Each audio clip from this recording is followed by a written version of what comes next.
중국은 어떠냐?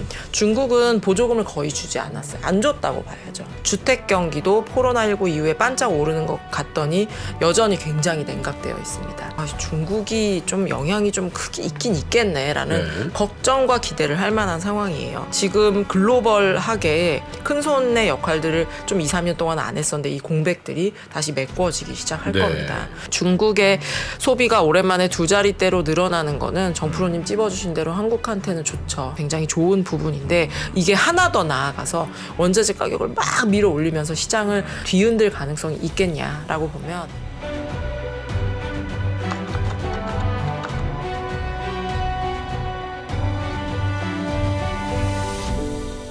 자, 그러면 시간이 좀 지났는데요. 얼른 모셔보도록 하죠. KB증권의 김효진 위원님 어서 오십시오. 네, 어서 오세요. 안녕하세요. KB증권 김효진입니다. 네, 반갑습니다.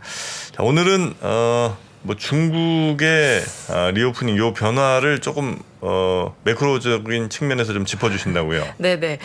지금 시장이 훈풍이 많이 불고 있는 것 같아요. 매크로단에서도. 네. 경제 지표도 이거 뭐 골디락스 이야기까지 나올 정도로 지금 작년에 굉장히 좀 부정적인 시각들이 많이 옅어지고 있습니다. 이거를 이끌어낸 거는 이제 물가 안정이죠. 물가가 안정이 될 겁니다라고 이야기해도 몇 달 동안, 1년 반인가요? 1년 반 동안 거기에 뒤였기 때문에 물가가 하락할 거라는 걸 좀 믿기 어려운 상황이었는데 네. 물가 하락하면서 좀 많이 바뀐 것 같습니다.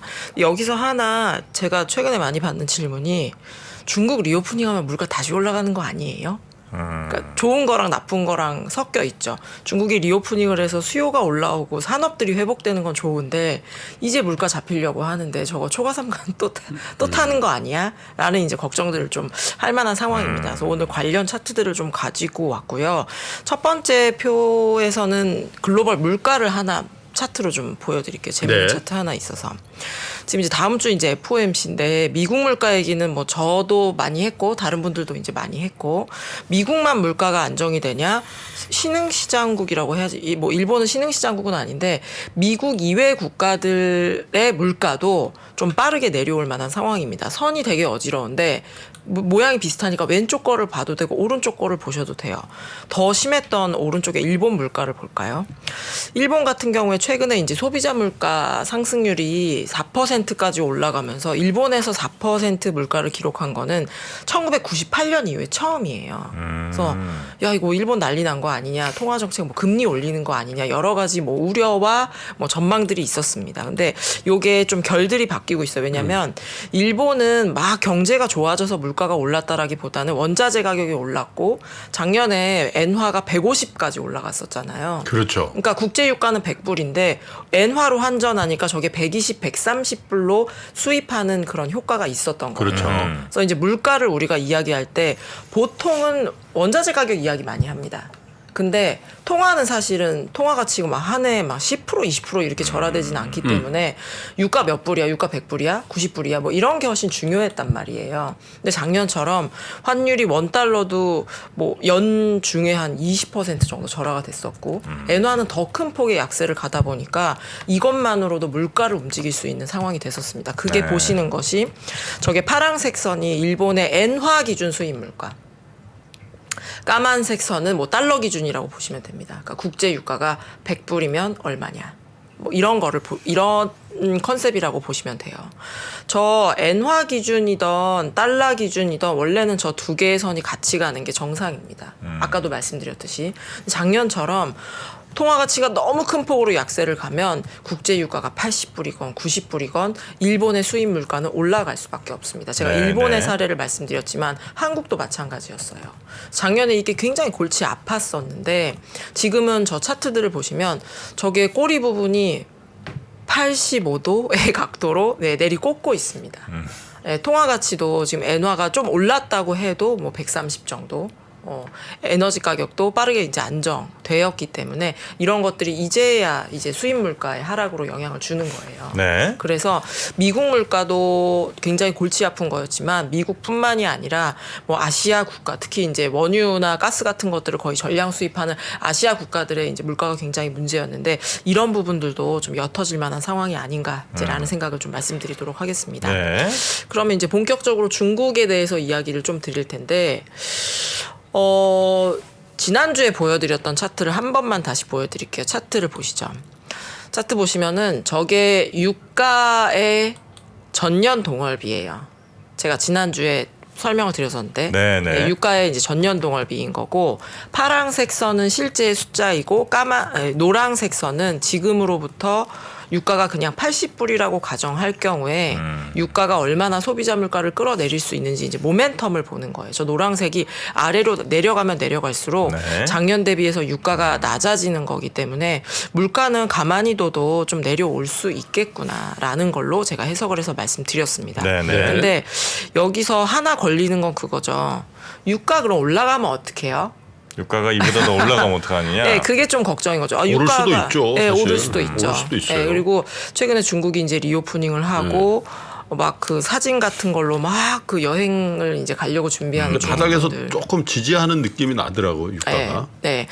그래서 이제 유가가 뭐 지금 유가가 70불에서 한 85불까지 움직인 게 한 4-5달 된 것 그러니까. 같아요. 네, 그러면서 이제 사실 많은 문제들이 해결이 됐는데 유가가 오르면 어떡하지? 제가 유가로 이제 대표적으로 말씀드리지만 구리 가격도 좀 꽤 올랐고 그래서 경제는 안 좋다는데 중국이 리오프닝 되면서 오히려 저 수요들이 원자재 가격을 위로 밀어 올린다면 지금까지 물가는 이렇게 내려갈 겁니다. 저렇게 내려갈 겁니다. 계산했던 게 도루묵이 되는 게 아닐까라는 걱정들이 들만한 상황이에요. 네. 사실은 중국이 경제 규모로 이제 두 번째고 미국 경제의 한 70% 정도 됩니다. 네. 되게 커요. 되게 크고 인구가 뭐 인도에 밀렸다라고는 하지만 인구 뭐 14억이기 때문에 뭐 여러 가지 변화가 있겠죠. 몇 가지 차트만 봐도 아, 중국이 좀 영향이 좀 크게 있긴 있겠네라는 네. 걱정과 기대를 할 만한 상황이에요.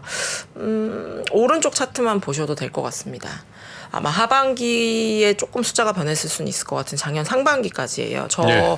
여러 가지 숫자가 있는데 아태 지역 마이너스 86 이렇게 써 있잖아요. 저게 아시아 태평양 지역에서 해외여행 가는 사람들이 코로나19 이전 대비해서 얼마나 줄어들었는지 막대기가 밑으로 가면 갈수록 굉장히 많이 줄어든 겁니다. 저게 뭐 중동은 마이너스 24 아프리카 그렇고 세계는 마이너스 43이잖아요. 그러니까 세계 여행 간 사람이 코로나19 이전에 100명이었으면 작년 여름까지는 세계 여행 가는 사람이 57명까지 회복된 거예요. 네, 그런데 네. 아태 지역은 유달리 마이너스 86입니다. 팬데믹 이전에 해외여행 간 사람 100명이었으면 작년 여름에는 14명밖에 여행을 안 간 거예요. 저 중국 때문에 그런 거죠? 네. 중국 때문에 그래. 영향이 진짜 크죠. 솔직히 제가 이제 그 어제 하루 방송을 좀 못 왔잖아요. 네. 그래서 뭐 딸도 오랜만에 만나고 해서 아, 조금 더운 데 가서 며칠 있었는데 네. 여전히 공실이 있는 거예요. 그 호텔에? 리조트에. 그래서 내가 깜짝 놀라서 왜 이렇게 공실이 있어? 그랬더니 물어봤지. 그랬더니 일단 중국이 안 온다. 그리고 일본이 안 온다는 거예요. 일본도? 좀 엔화 약세. 엔화 약세. 그래서 오는 사람은 누군데? 그랬더니 한국, 타이완, 뭐 그리고 아시아에 있는 화교. 아, 다른 국가에 사는. 요 정도래요. 그러니까 큰 덩어리가 아직 빠져 있는 거네. 중국 일본 네. 훅 빠져버린 거죠. 네. 그래서 이제 저 숫자들을 보면은 만약에 저것들이 정상화가 뭐 온전히 되지는 못한다고 하더라도 조금만 바뀌더라도 저 아태 지역의 마이너스 86 숫자는 금방 마이너스 60, 뭐 50, 40 이렇게 올라갈 수 있는 거 아닌가. 최근에 한국에서도 이제 해외여행 가시는 분들 되게 많잖아요. 약간 주저주저 조심성 있으신 분들도 이제 좀 많이 가시는 거를 보면은 네. 이런 것들이 영향을 주겠죠. 주겠고 이런 것들이 오히려 이제 매크로 측면에서는 중국이 이제 많이 소비를 하고 회복을 하면 좋은데 저게 물가를 올리면 어떡하지? 이제라는 걱정하고 연관이 되어 있는 그런 상황입니다. 중국이 얼마나 이 파워가 있는지는 그냥 되게 간단한 차트로도 볼 수 있는 것 같아요. 보고 계시는 차트는 중국 파랑색 선이 중국의 수입액이에요. 그냥 토탈 수입. 노란색 선이 미국의 토탈 수입입니다. 저 뭐 90년대, 2000년대까지만 해도 뭐 어림잡아서 미국의 수입액이 중국의 수입액의 막 두 배가 뭐야? 한 3-4배 될 때도 있고요. 거의 2배 가까이 됐었는데 저게 격차가 점점 경제 규모가 커지면서 격차가 점점 줍니다. 그래서 이 손가락 표시 잘 안 보이실 것 같은데 20이라고 써 있는 데를 눈으로 위에 이렇게 따라가 올라가 보시면은 아, 어라? 살짝? 같네?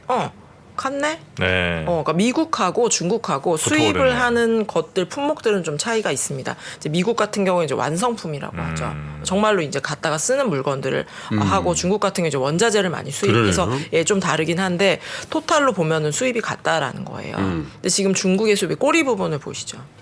미국의 수입액은 코로나 2021년도에 한 번 이렇게 훅 올라간 다음에 레벨업을 했어요. 중국의 수입액은 2021년부터 계속 줄어들고 있습니다. 경제도 안 좋았고 락다운도 하면서 그나마 뭐 소비재가 됐건 원자재가 됐건 수입을 잘 안 하게 된 거예요. 그렇죠. 그래서 지금 글로벌하게 중국이 되게 큰 손이죠. 예, 네. 굉장히 큰 손이었는데 큰 손의 역할들을 좀 2, 3년 동안 안 했었는데 이 공백들이 다시 메꿔지기 시작할 네. 겁니다. 제가 뭐 원자재를 수입을 중국은 주로 많이 한다 이제 라는 이야기를 드렸는데 뭐 이런 거는 몇 개만 검색해봐도 되게 많이 나오더라고요. 차트를 좀 보시면은 전 세계 원유에서 중국이 수입하는 비중이 2019년 기준으로 해서 한 14% 정도 됩니다. 네. 비철 금속, 뭐 구리, 알루미늄, 니켈, 아연 같은 거 50%. 저건 뭐 중국이 가격을 결정하는 거는 53% 그렇죠. 수요며. 중국의 뭐 주택 가격 가지고 저희 뭐 구리 이런 것도 전망하고 그러니까. 그랬던 것 같은데 네. 곡물도 한 25% 되더라고요. 그러니까 많이 먹죠. 인구도 많고 뭐 수입이 전 세계에서 미국하고 비등비등한 수준이니까. 예. 그래서 이런 것들을 통해서 봤을 때 원자재 가격이 좀 올라가면 어떡하지? 이제 여기까지 제가 되게 빠르게 얘기했는데 지금 여기까지가 이제 시장에서 되게 깨름직해하고 있는 그런 걱정 포인트인 거예요. 근데 제가 볼 때는 저는 이제 이런 생각을 해봤어요. 그러면 리오프닝의 효과가 크다 못해 원자재 가격을 빵 뜨게 하려면 어떤 환경이 나타나야 될까? 여기서부터 말 좀 천천히 할게요. 어떤 환경이 돼야 되지? 일단 중국의 리오프닝으로 소비 수요가 살아나는 게 되게 커야지 되겠네요. 네. 그리고 재고가 너무 적게 갖고 있어야지 되겠네요. 그리고 여전히 병목 현상 같은 것들이 있어야 가격의 반응은 가장 세게 나오겠네요. 미국의 리오프닝이 우리한테 보여줬던 것처럼. 그러면 이제 하나하나 짚어보면 되겠네요. 중국의 수요가 늘어날 것 같긴 한데 엄청 큰가?를 하나 짚어야지 되고, 그러면 중국에서 가지고 있는 재고의 양은 어느 정도 되는지, 공실이 몇 개가 있는지, 그런 것들을 한번 차트로 감을 잡아보도록 하겠습니다. 결론부터 말씀드리면 저는 미국이 가져다 줬던 리오프닝 효과의 한 3분의 1 정도라고 생각해요. 그래서 가격들이, 원자재 가격들이 중국이 탁 풀리면서 움찔움찔 하겠지만 지금까지 저희가 막 전망을 했던 물가의 경로를 싸그리 머스타드처럼 싸그리 바꿔놓을 정도로 가격들이 올라가지는 않을 거다라는 게 저의 결론입니다. 제가 왜 고민 끝에 이런 결론을 내렸는지를 지금부터 좀 찬찬히 보시죠. 그럼 첫 번째 스텝은 중국의 리오프닝 효과가 얼마나 크겠습니까를 우리가 가늠 잡는 게 첫 번째 스텝이에요. 사실은 환경은 그리 좋지 않습니다. 왜냐하면 미국이 리오프닝 했을 때, 미국까지 안 가도 한국이 리오프닝 했을 때를 생각을 해보시죠. 그러면 2020년, 2021년 초까지도 보조금 지급이 됐었어요. 네. 미국, 한국 같은 나라, 특히 미국이 많이 보조금이 지급이 됐었죠. 보조금이 많이 받으면서 주머니가 이제 두둑해졌었고, 주택 가격이 막 천정부지로 막 급등을 해서 마음이 굉장히, 집을 가지신 분이었다면 마음이 굉장히 그렇죠. 평화로울 수 있던 상황이었고, 실직은 했지만 보조금을 되게 많이 받던지 아니면 임금이 되게 올라갈 수 있는 칼자루를 일하는 사람이 줄 수 있는 상황이었죠. 거의 완벽한, 소비가 폭발적으로 늘어날 만한 완벽한 삼박자였던 것 같습니다.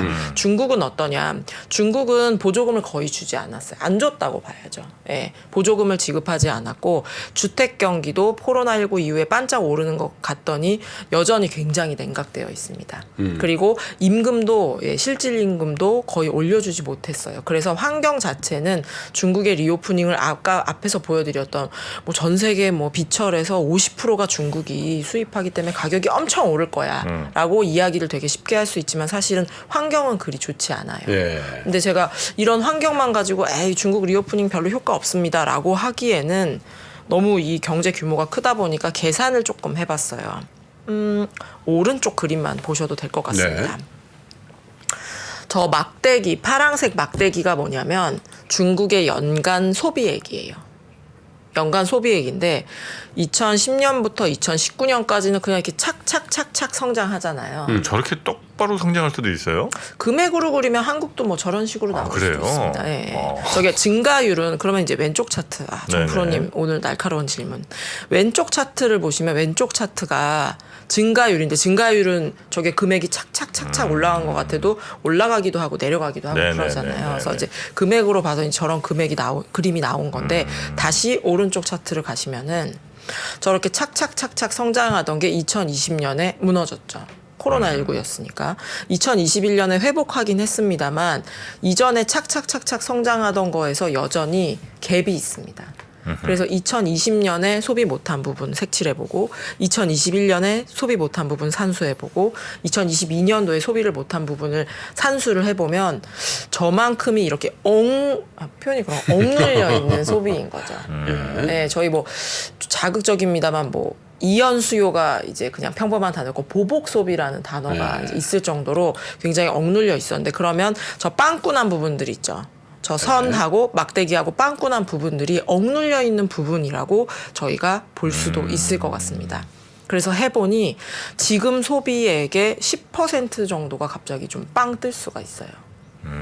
그래서 중국이 소비가 얼마나 많이 늘어나겠습니까? 이건 뭐 소비가 뭐 억눌려 있었다라면 사실은 10%보다 저는 좀 더 높을 가능성이 있다라고 생각은 하는데 여러 가지 뭐 보조금도 안 받았고 주택 경기도 안 좋고 이런 마이너스의 요소들과 그럼에도 불구하고 너무 오랫동안 집에 있으면 티셔츠라도 나가서 한 장 사고 싶은 그런 마음들을 이렇게 퉁쳐봤을 때는 네. 중국의 소매 판매가 10% 정도는 미니멈 늘 수 있지 않을까 라는 생각들을 하고 10%면 많은 거야 적은 거야 뭐 그런 생각 하실 것 같아요.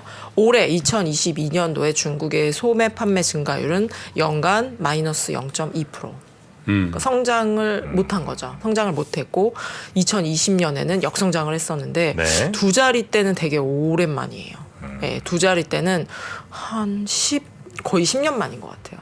그래서 거의 10년 만에 두 자릿대 소비를 성장을 하는 거기 때문에 중국향 비즈니스를 하는 쪽에서 이게 얼마나 갈지 모르겠는데 일단 주문이 좀 늘긴 합니다. 라는 이야기들이 나올 만한 상황이다라는 네. 거고 중국 10%는 알겠는데 저게 우리가 경험했던 굉장히 폭발적으로 경험했던 미국의 저 폭발적인 리오프닝 효과랑 비교하면 어느 정도입니까? 제가 아까 결론부터 말씀드릴게요. 저는 러프하게 3분의 1 정도인 것 같습니다. 미국의 3분의 1이요? 네, 이야기를 드렸는데 왜 제가 3분의 1이라는 숫자를 하게 됐냐면 차트를 한번 눈으로 쭉 보시면 제가 글로 좀 적어 놓기도 했습니다. 그 미국의 3분의 1이라는 게 미국의 3분의 1만큼 그냥 소비가 늘어난다는 거예요? 아니면 미국의 3분의 1만큼 우리에게 영향이 있다는 거예요? 3분의 1만큼 소비가 늘어난다는 얘기예요. 네. 알겠습니다. 한국은 사실은 중국의 교역 규모가 다른 나라보다는 많기 때문에 네네. 미국하고 중국하고 따지면 중국하고의 교역이 더 많기 때문에 국가별로 순위를 매겨보면 효과를 좀 보는 나라로 아마 분류가 되겠죠. 그렇겠네요. 네네네. 네. 저 보고 계시는 차트는 미국의 아까 그 막대기 그림이 중국의 소비액이었던 것처럼 저 선도 미국의 소매 판매 금액입니다. 월별로. 소매 판매 금액인데 저 꼬리 부분이 좀 이상하죠. 갑자기 치솟았잖아요. 저것들이 저희가 봤던 미국의 리오프닝의 아주 극적인 효과였었던 겁니다. 저게 1992년도부터의 차트인데 그냥 미국 소비도 되게 착착착착 성장하는 것처럼 보이는데 2020년부터는 차트 모양이 진짜 이상하죠. 소비가 아주 폭발적으로 늘었고 제가 지금 계산을 좀 해보니까 2019년 말 대비해서 2021년 말까지 불과 2년 만에 미국의 소비는 4분의 1이 성장했어요. 124%로 성장했습니다. 네. 24%나 성장을 했고 이게 팬데믹 이전 추세 대비해서도 16%나 지금 올라가 있는 그런 상황입니다. 최근에 뭐 미국의 소비가 뭐 물가 부담 때문에 좀 슬로우 다운 해지는 것 같아요. 뭐 어떤 것 같아요라고 얘기는 하지만 지금 미국 분들은 예전에 자기가 소비하던 거에서 여전히 15%를 더 100만 원 쓰던 분들이 여전히 115만 원을 쓰고 있습니다. 그래서 최근에 뭐 월마트에서도 최저 시급을 올려준다. 뭐 그런 뉴스들도 나오고 테크 기업들 빅테크 기업들은 계속해서 이제 해고를 좀 하는데 소매업에서는 계속 충원을 하고 있는 그런 상황이에요. 근데 뭐 그 테크 기업들은 굉장히 경영 판단을 잘해서 사람을 줄이고 소매 업체들은 뭐 경영 판단을 잘못해서 사람을 채용하나요? 그렇지 않죠. 여전히 사람들이 100만 원 쓰던 사람들이 115만 원을 쓰고 있기 때문에 그만큼 매출이 받쳐주니까 사실은 그런 행동들이 나오는 거거든요. 네. 이 얘기를 다시 돌아가면 미국에서는 지금 추세 대비해서 15% 정도 소비가 늘어나 있고 2년 동안 소비가 무려 이제 24%나 늘어 있어요. 중국은 아까 말씀드린 것처럼 미국이 받았던 보조금 빨도 없고요. 그리고 주택 경기도 완전히 이제 온탕과 냉탕 수준으로 굉장히 극과 극으로 가 있는 그런 상황이기 때문에 미국 같은 각도가 나오기는 어렵습니다. 만약에 중국도 너무 오래 락다운해서 미국하고 비슷하게 리오프닝 효과가 나올 겁니다라고 한다면 유가가 지금 80불이 아니겠죠. 100불을 훨씬 뚫고 올라갔을 겁니다. 그렇죠. 예, 근데 이렇게 저렇게 계산을 해보니 뭐 저의 결론은 3분의 1이지만 다 회사마다 계산을 해볼 거 아니에요. 반절 좀 안 될 것 같은데요. 혹은 뭐 거의 없어요. 10분의 1이에요. 이런 결론들을 아마 내지 않았나 싶습니다. 그래서 유가도 리오프닝 기대감에도 불구하고 그리고 잠시 오를 것 같기는 한데 그게 되게 오래 지속되지 않을 거라고 생각하니까 80불에서 굉장히 이렇게 탄탄하게 지지를 받고 있는 게 아닌가. 라는 생각을 좀 저희가 할 수 있는 그런 상황입니다. 네. 그러면 이제 첫 번째 퍼즐이었던 중국의 리오프닝을 하면 소비가 엄청 늘겠습니까? 결론은 늘긴 느는데 미국의 3분의 1 정도라면 어느 정도 시장의 뭐 절반? 뭐 어느 정도 반영됐다고 딱 잘라서 이야기할 수는 없지만 반영이 좀 많이 됐다고 봐야 되는 거 아닙니까? 라는 저는 이제 감을 잡을 수가 있는 것 같아요. 그럼 네. 두 번째 퍼즐. 수요가 그렇게 늘지 않는다고 하더라도 기업들이 막 재고가 너무 낮아서 이제 제대로 공장이 돌아가니까 야 공장 돌리니까 우리 원래 수요는 하나가 늘어나니까 주문을 하나를 원유를 하나를 사야 되는데 공장에 재고 얼마 있어? 재고가 별로 없습니다. 그러면 그냥 3개 발주 넣어. 이러면서 갑자기 막 주문이 쏟아지면 어떡하지? 그래서 산업별 재고를 한번 봤어요. 보고 계시는 차트는 중국의 산업별 재고입니다. 저게 원래 재고는 사실 금액으로 보진 않고 생산 대비해서 얼마나의 재고를 가지고 있느냐. 비율로 봐야지 맞는데 중국은 데이터가 좀 특수해서 좀 차선책으로 금액을 그냥 가지고 왔어요. 네. 선이 되게 많은데 추세가 비슷해서 그냥 뭐가 무슨 색이 어떤 건 거지라고는 안 보셔도 될 것 같습니다. 중국의 산업 기업들이 가지고 있는 재고에서 가장 많은 게 이제 화학 관련이 가장 많고요. 그다음에 자동차 제조와 관련된 건, 뭐 원유도 굉장히 중요하게 쌓아놓는 부분들인데 그림을 이렇게 쭉 보시면은 2013년도까지 올라가다가 2015, 16, 17, 18, 19에는 재고가 오히려 줄어드는 것 같은 경제도 좀 안 좋았으니까 재고를 좀 정리하는 듯한 모습들을 나타냈었는데 2021년도부터는 거의 모든 산업에서의 재고가 올라가 있는 상황입니다. 재고가 올라간다라는 거는 사실은 뭐 저희가 뭐 좋은 재고도 있고 나쁜 재고도 있는 것 같은데 나쁜 재고는 판매가 잘 안 되면 나쁜 재고죠. 통상 우리가 장사하는 분들이 재고라고 하는 게 그거죠. 예. 근데 이제 좋은 재고는 네.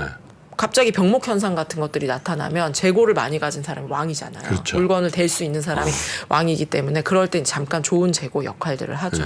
그래서 중국의 재고는 저게 나쁜 재고가 됐건 좋은 재고가 되었건 약간 나쁜 재고에 더 가깝기는 한 것 같은데 주택 가격도, 그러니까 주택 경기죠. 주택 경기가 굉장히 냉각되고 락다운 기간이 굉장히 오랫동안 지속이 되면서 재고가 결과론적으로 그게 원유가 되었건 뭐 비철이 되었건 뭐 일반적인 기계가 되었건 이전 2019년 뭐 이때 대비해서도 한 적게 잡으면 한 20%, 많게 잡으면 한 30-40%까지 재고는 지금 높아져 있는 그런 상황입니다. 그리고 중국 기업들 입장에서는 리오프닝 하면 본인들도 굉장히 반신반의 하실 수도 있을 것 같아요. 사람들이 좀 경제활동을 다시 하는 것 같긴 한데 이러다가 또 걸어 잠그면 몇 번 경험들이 사실 있었잖아요. 그래서 또 그렇죠. 그러면 어떡하지라는 걱정들도 있을 테고 그리고 지금 재고 몇 개야?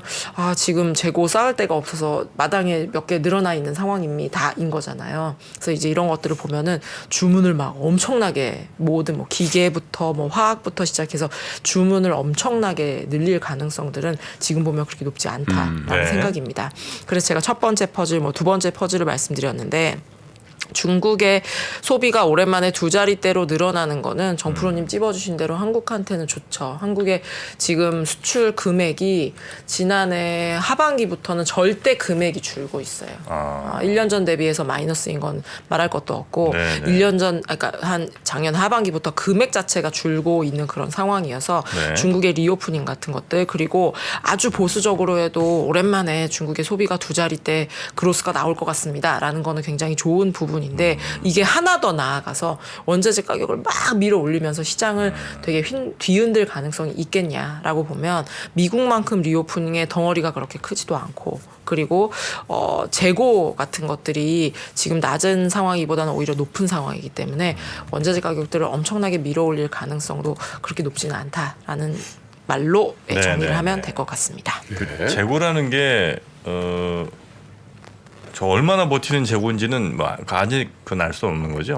예를 그거를 들면, 엄격하게 알려면은 한 달에 출하 몇 개 해. 그거 대비 재고가 몇 개인 거야. 그래서 출하 대비 재고를 원래는 보는 게 정석이에요. 근데 중국은 산업별 출하 데이터가 없어요. 그러니까 출하도 똑같이 나오고 재고도 똑같이 나와 이걸 더하기 빼기를 나눠 볼 텐데 그런 게 없어서 금액으로 봤는데 네.